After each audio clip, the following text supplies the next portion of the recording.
Assalamualaikum warahmatullahi wabarakatuh. Selamat berjumpa kembali dengan saya Gura Asluhu. Hari ini kita berkumpul di lapangan Games Court Kota Banda Aceh. Sebelumnya kita lanjutkan, kita subscribe dulu channel ini. Ya, terima kasih. Hari ini Ketua Bola Games Court Sofian Hashim mengadakan pertandingan usia dini antara kesebelasan Jong Aceh melawan Games Court Junior di lapangan Games Court Desarkoh Kota Banda Aceh. Dalam pertandingan persahabatan kedua tim usia dini, Ketua Bola Sofian Hashim dan juga dibantu oleh pelatih Jul Bahar, mereka untuk mendidik dan melatih mentalitas pemain usia dini dan juga skill-skill yang nantinya akan memperkuat tim bola Games Court Desarkoh di masa-masa akan datang. Nah, untuk sekarang saat ini skor masih 0-0 dan mari kita saksikan pertandingan usia dini antara Jong Aceh melawan Games Court Junior Desarkoh. Selamat menyaksikan. Cigidot.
Wasit sudah meniup peluit pertandingan babak pertama sudah berhenti dengan skor sementara 2-1 untuk De Jong Aceh. Apakah tim Gamescode Junior Desarkoh mampu mengejar kekalahan di babak kedua nanti ataukah sebaliknya? Mari kita sama-sama menyaksikan pertandingan usia dini di lapangan Gamescode Kota Banda Aceh.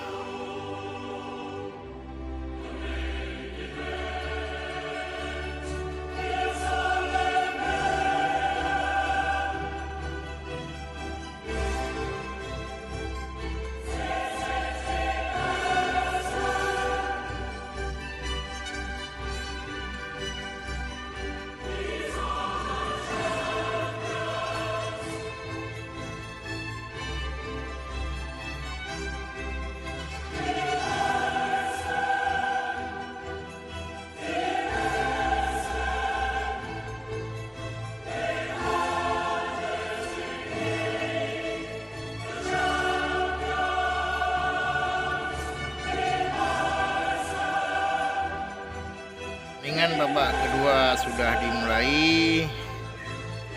Semoga anak-anak usia dini ini bermain dengan sportif dan bijaksana. Dan juga bagi Gamescode Junior harus mengejar ketinggalan 2-1 dari Jong Aceh. Mari kita saksikan bersama-sama. Cigidon. Dalam kesempatan ini ketua bola Sofian Hachim dibantu pelatih Jul Bahar agar pemain-pemain Gamescode bermain lebih bagus, dan tujuan dalam permainan ini untuk melatih mentalitas dan semangat mereka akan ke depan nantinya, menguji skill dan lain-lainnya. Oke, selamat menyaksikan bersama-sama.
pertandingan babak kedua sudah berakhir dengan yang dimenangkan John Aceh dengan skor 3-2. Semoga dalam pertandingan persahabatan usia dini ini menjadi yang terbaik dan kedepannya akan lebih bagus lagi mental dan skill-skill dari mereka yang berusia dini.